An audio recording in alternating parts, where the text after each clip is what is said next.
Hello, everybody, and welcome back. I am back.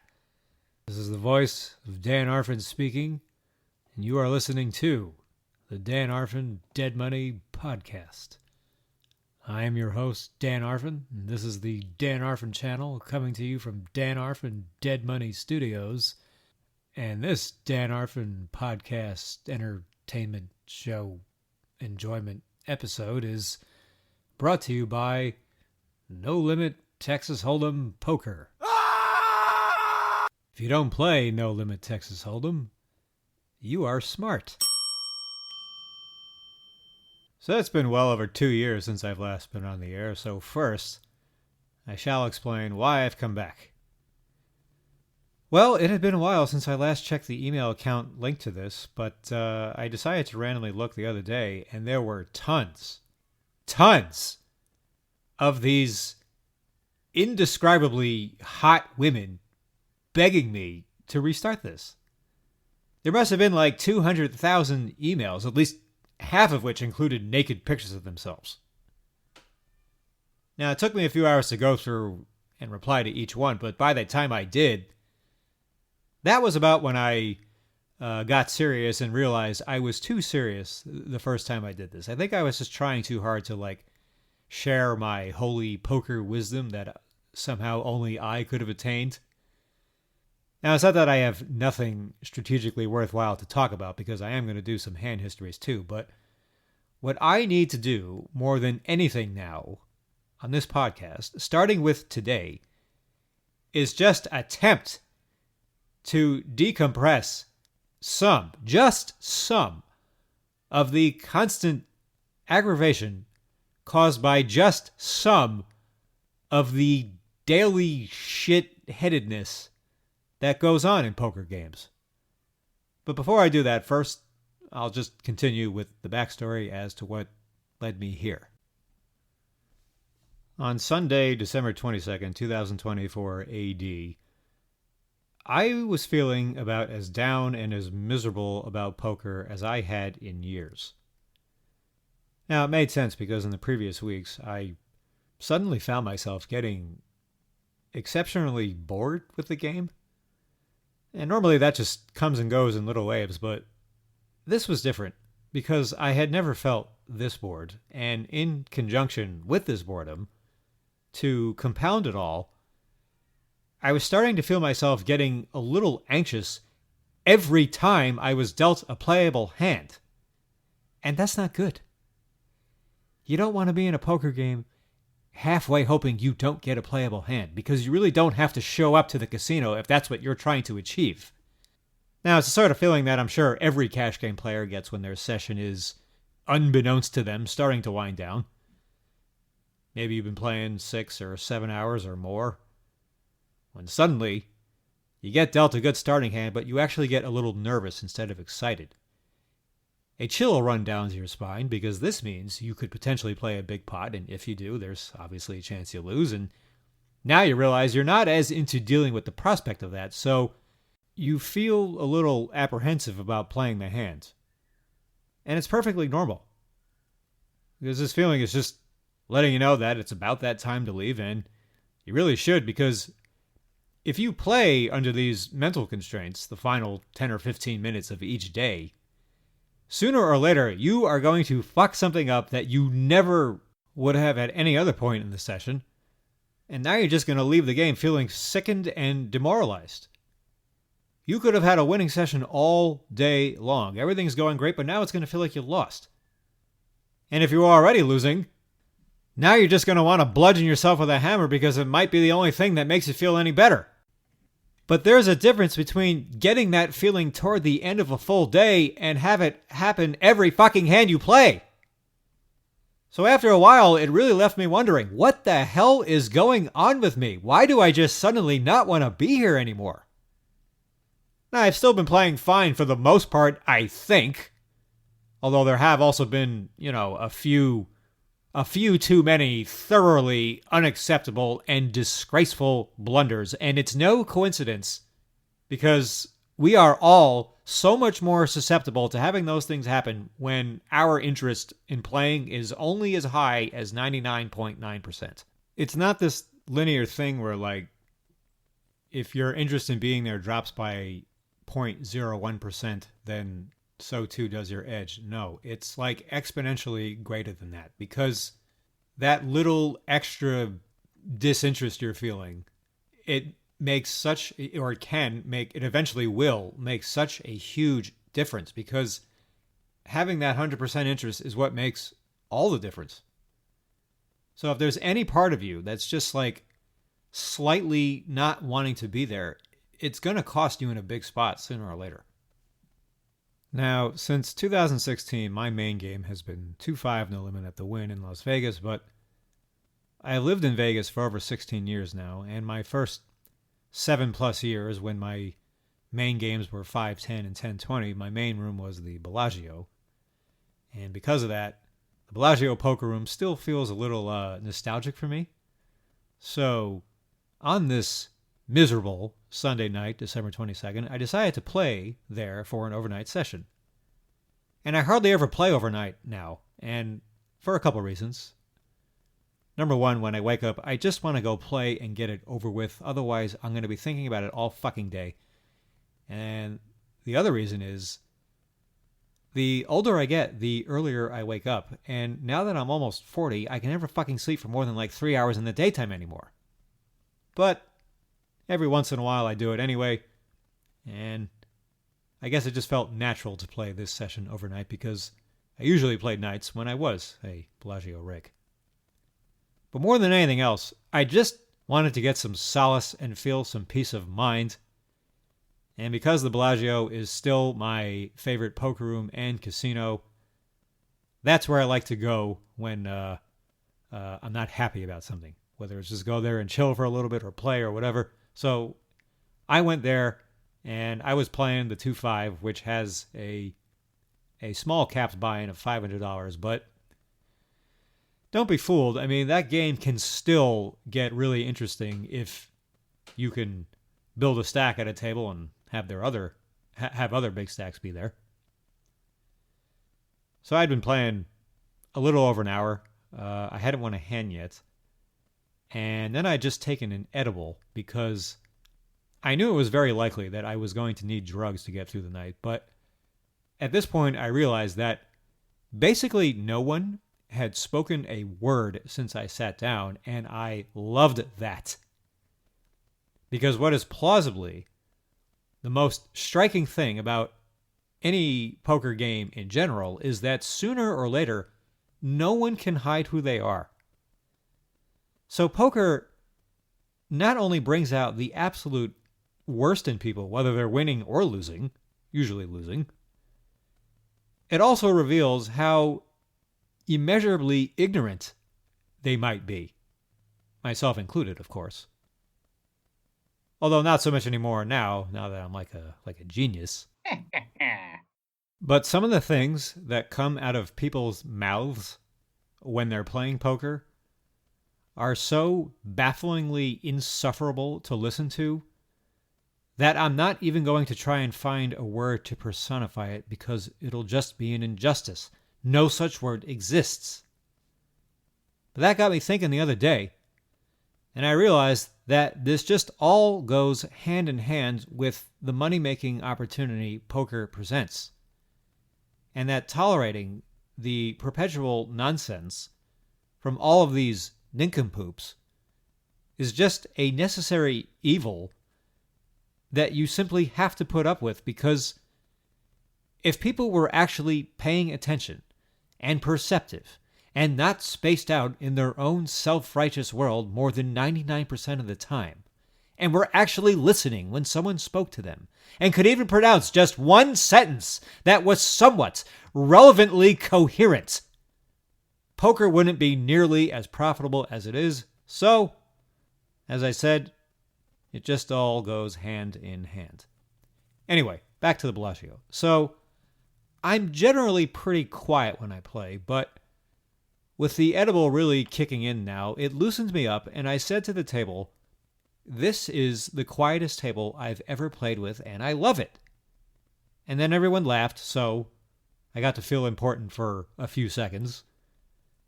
And then one guy said, The reason he wasn't speaking was he didn't feel like talking over the loud nearby music. To which I said, I don't care what the reason is. I'm just glad no one is talking. And then he said, okay, then I'll shut up. And I thanked him. And then I just started looking at my phone again. And I don't know, suddenly the podcast just popped into my head. And I had something of an epiphany. And I thought, holy shit, that's what's missing. I need to start up the podcast again because I have cracked. The poker population has gotten to me, and now I must do this for my therapy. So that is why I am here. Now, if you don't want to hear it, well, I have a very simple solution for you. Don't listen. And I suppose you could say the same to me. If everyone is bothering me that much, then I can either not play or wear headphones, and while that's all well and good, it's not going to solve my problem because right now, my main life objective is to, on all of these people, it is critical that I release my exponentially increasing exasperation towards all of the utterly, deafeningly idiotic things I see and hear every day, whether it's about me and other players or dealers or floormen or other players with each other, anybody and everybody. The anxiety I've felt towards getting playable hands is coming from not wanting to be there. But the catharsis of spewing on about this will make the anxiety go away. And it'll provide some much needed additional purpose to playing. Now, these stories I'm prepared to tell are not particularly earth-shattering because people have acted like complete dickheads in poker games ever since I've been into it. And something tells me they didn't wait for me to show up to start doing that, so this is nothing new. But the difference now is, I've taken some breaks, but I've been a full-time player for almost 17 years, most of which in Vegas. And I am 100% fully at the point where I simply cannot continue to just play poker and have that be enough to be satisfactory. This often senseless game, whose senselessness might be the only thing that actually gives it sense, by itself is no longer enough for me. There has to be something else attached to it. Now, believe it or not, I still do love poker, because I'm always beating the shit out of myself for not playing like a super user, and I'm always picking the brains of others to try to get better, but it's still not enough because the company of the people in the player pool that I'm usually in now has worn me out. They have all but ruined it for me. So much that now I really want to beat their fucking brains in because I hate them so much. And I'd like to stop hating them. Not for their sake, for mine, because I'll play better. But I'm still going to tell their stories. So I was right to come to the Bellagio this evening because, once again, it is no coincidence that this was where it all clicked in one fabulous moment. Earlier that day, I had done some lengthy meditation, and when I came back from the glorious, infinite abyss of thoughtless nothingness, that was when I realized I must go to the Bellagio tonight because it always helps calm my mind.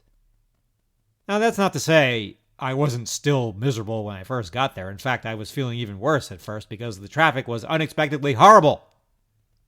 It had never taken me that fucking long to turn onto Las Vegas Boulevard on a Sunday night.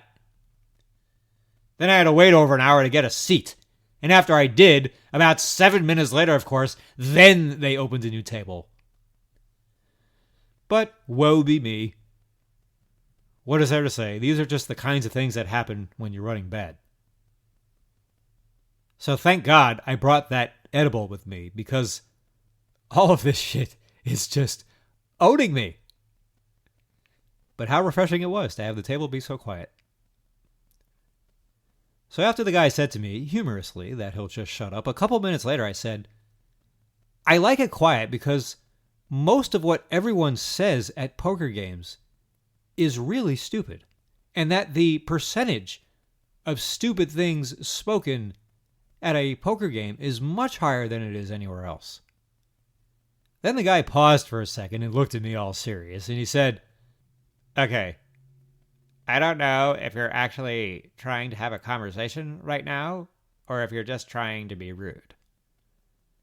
That's not what he sounded like. I just thought I should change my voice so you know, so you don't get confused. Anyway, I just smiled back at him, and I said, "I wasn't talking about you. I just meant in general."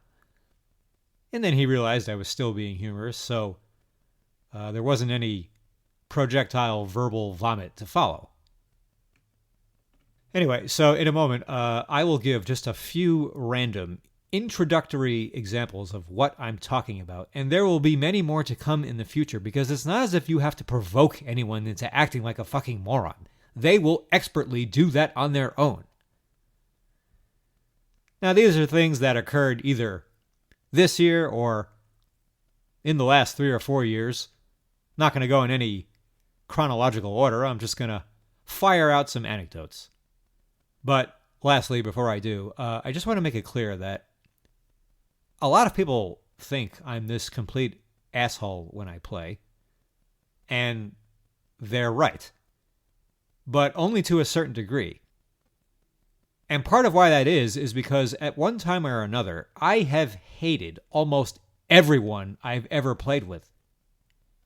In fact, there's even a guy, this very loud, tall, wiry Canadian schnook, who always comes to Vegas for about a month or two, and then he leaves, then he comes back. But whenever he sees me, he always asks how many people I've killed recently, and then he'll ask a person nearby if they think that I look like a serial killer, and that if they can at least conceive of me being on America's Most Wanted in a few years. And he's got it down to like a rehearsed routine, because he uses the exact same verbiage every time. So this should give you a good enough idea about what at least a fair amount of people think of me. And I guess it's pretty funny because I never am outwardly provocative towards anybody. And that, of course, is part of his whole joke. It's the quiet people you have to fear the most being dangerous. But in spite of all the silent revulsion I feel towards so many people I play with, especially him, everyone always has a chance to grow on me, and a lot of people have. But I think between my really strong resting bitch face and the fact that my poker energy primarily radiates nothing but how badly I want to slit your throat and make your life hell, then throw in how endlessly self-righteous most people are and how easily butthurt they get, there are more than just a few people who think I'm a prick. And okay, fine. Because I'm not there to win friends. I'm there to win money. And if people are uncomfortable or resentful in any sort of way towards my being there, then good. It'll distract their decision-making, and they'll ultimately play worse. But anyway, enough of all that. So, here we go. Story number 1. I'd say this was 2022. I think I was in seat 3 or 4, and a guy sitting a few seats away from me in seat 7 made some joke about I have no idea what. All I remember is the joke was not funny. So nobody laughed. They weren't trying their hardest to not laugh to make him look stupid. They just didn't laugh. It's just the way of the world sometimes. Every once in a while, a joke isn't funny. And when that happens, this is what follows. Silence. So a few moments go by. We're all just sitting there waiting for the next hand to be dealt. But then this guy continues to address all of us when he says, "You know, you guys can all smile, you know. You don't always have to be so serious." So now we're all being antagonized for our natural reaction, which was to not laugh at something which none of us found funny. And that seems pretty normal, right? When you hear something that isn't funny, you have a tendency to not laugh at it. But that doesn't make you an asshole or worthy of such petty condemnation. I wasn't going to say anything at first, but when he started bitching at us for not giving him the laughs or smiles he decided he was entitled to receive, that's when I said to him, "You can mind your own business." And then everyone started laughing. And then I said to him, "Okay, everyone's laughing. Are you happy now?" I mean, unfucking believable. I mean, this guy he doesn't know any of us. Who the fuck is this guy? I would think that's obnoxious if he did know who we were. And let me tell you something else. When I dropped out of college when I was 20, my first brilliant idea was to do stand-up in Manhattan. I didn't grow up in New York City, but where I did grow up was not that far from it, so I was into the comedy scene for about 18 months. I don't know how many sets I did there, maybe around 40 or 50. It's not a ton of experience, but it's enough to give you something to talk about. And I bombed most of the time. If you can believe that. Now, they say a comic needs to get a laugh every 12 seconds, so that's 5 laughs a minute. Now, what was my average over all the sets I did both in New York and in Vegas, since I've fooled around with it a little bit out here too? I don't know. Maybe 2? I don't know. Let's just call it 2. Do you know what that means? It means there's a lot of time of people staring at you, waiting for you to say something clever, and you're not doing it. But on none of those occasions did I ever get pissy with the audience for not thinking I was funny, because what the fuck did they ever owe me? Now, something tells me this guy isn't a comic, so maybe he doesn't relate to that experience, and obviously this is a poker game, not a comedy club, but that's not the point. The point is, we didn't owe him a laugh any more than any of the audiences who couldn't wait for me to get the fuck off the stage. I mean, what did the guy think he was entitled to? Just like a courtesy smile because he tried? What if I'd rather think about poker while I'm playing poker? Is it okay if I do that? If you're going to take liberties and open your mouth, go ahead. But just be prepared for anything to come back in return, because you're the one who started this. So if you can say what you want, then so can everybody else. Or in this case, nothing. Because what you said was completely empty of humor. Now, to story number 2. So this was during the World Series of Poker in 2024. It was just another 2-5 no-limit hold'em cash game out the win. I haven't bought into a tournament since 2013 because I don't quite hate myself enough to reach that level of self-loathing. But anyway, so there's this woman in the game, and she's white. I'm only mentioning that since I know you're going to want to know what she looks like, and I'll admit I hate white people more than anybody, and I'm allowed to since I myself am a white. Anyway, so she's wearing a mask. She looks to be in her 50s. She had dirty-ish blonde hair, and she was in the game for a few hours. She was playing pretty tight, and she was pretty quiet. But she was very pleasant-natured. She just seemed happy to be there because on what few times she did speak, her energy was pretty warm. But then she gets into a hand with somebody, and I don't remember what the board was or anything like that. I mean, all I know is she got check raised on the flop, and she called. And then she faced a turn bet of $335, which was a little more than half the pot. So this is clearly a substantial decision, and she's thinking. And she's thinking. And she's thinking. And she's thinking.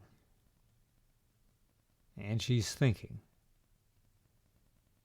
And she's thinking. Are you beginning to understand? Now she's been thinking for a little more than a little while, and we're getting close to the point where she needs to just make up her mind. And bear in mind, this is only the turn. We still have another round of betting to go. And this is just It's one of those things that's like intuitive one moment to the next when you suddenly realize something has been taking too long. Like when you're waiting for your food at a restaurant, 1 second you're waiting, but the next second a bulb goes on in your head, and now you're thinking, okay, where the fuck is my food? And I look around at the table and I see one or two guys who are looking a little bored. And then the guy on my right, who was really, really drunk, started to mumble in attempt at calling the clock on her. I think he said, "Can we say..." Now, a lot of people don't like to be that guy who calls the clock on somebody, but I have no problem being that guy, and I will do it when I see there's at least one or two other people at the table that are visibly showing they've had enough of this. So once the drunk guy started to make noise, in a totally non-dramatic fashion, I just softly said, "Dealer," to get his attention, and I tapped my wrist to signal I'm calling time. So the dealer calls a floorman over to start the 60-second countdown. But the moment this woman realized that I had called time, she suddenly lashed out. She had been good-natured company all day, but now she flipped like a switch, and the first thing she said loudly to her neighbor was, "Ugh, he just called the clock on me. He's a misogynist." A misogynist. Because I called time on her in a poker game. This woman declared to the whole table now with absolute certainty that I must have a grandiose disdain towards the entire female race.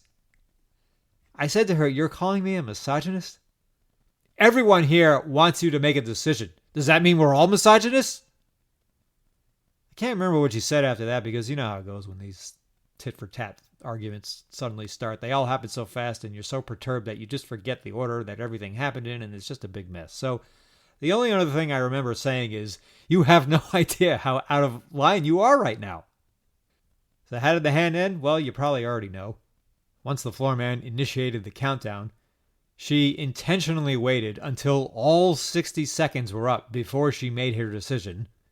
That's how badly she wanted to get back at me, I guess, for calling time, since that's pretty much the most she could do. So she folded, and the guy showed her a bluff. But then she said, "Nice hand," congratulating her opponent. I was kind of shocked she didn't consider that to be an act of misogyny as well. But either way, a really fitting ending to this hand. This lady got herself so preoccupied with lambasting a bunch of men for merely wanting her to make up her mind that, of course, it led to her doing what her opponent wanted. As I said, $335 is no small bet, but it's not so big. I mean, the size of the bet is obviously going to correlate to how much time we're all going to give a player to make up their mind. And I thought about this afterward, and I tried to empathize with her position, but no, this had nothing to do with how many penises she had, and everything to do with the game. So the only thing I can figure she was thinking was, and this happens with a lot of recreational players, is she was taking much more time than she thought she was, and figured she's seen all these men deliberate all day long, hand after hand after hand, and nobody ever called the clock on them. But as soon as she has a decision to make, now we're rushing her. And we all know what happened once her trip ended. You know, her and all her girlfriends went out for brunch on Saturday morning, and they asked her, "So, Karen, how was playing poker in Vegas?" Oh, it was awful. Nothing but misogynistic men. I couldn't stand it. I kept my mouth shut all day long while they took forever to make up their minds.